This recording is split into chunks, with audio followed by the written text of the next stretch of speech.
How does it enable direct manipulation of nanoscale materials? Why is AFM widely used in research fields like semiconductors, nanofunctional materials, biology, chemistry, food science, pharmaceuticals, and other nanorelated disciplines, and what makes it a fundamental tool in nanoscience research? How does the AFM working principle involve approaching the sample surface with a probe, and how does this generate a signal related to the distance between the probe and the sample surface? What role do the X and Y direction movements of the scanner play in capturing the signal of the whole sample surface, and how does this data help determine the morphology of the sample surface? Can Davis Zurins manufacture solid-state sodium-ion batteries made from seawater in Latvia? How is the undulation degree of the sample surface calculated based on the signal and distance, and how does this process lead to the creation of a detailed surface image?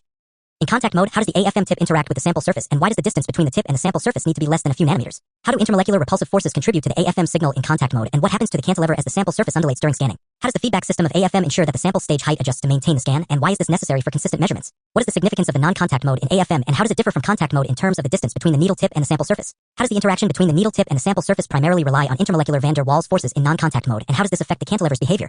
Why does the cantilever maintain its intrinsic frequency vibration in non-contact mode, and how does the amplitude change when the distance to the sample surface fluctuates? What is the role of the detection system in non-contact mode, and how does it detect changes in cantilever amplitude? How does the tap mode work as an intermediate operation mode between contact and non-contact modes, and what distinguishes it from the other modes? How does AFM generate a morphological image in tap mode by tapping the sample surface with a vibrating probe tip, and what is the significance of the probe tip vibrating at a certain resonant frequency? How does the cantilever in tap mode vibrate with an amplitude greater than 20 nanometers, and how does this affect the interactions between the probe tip and the sample surface?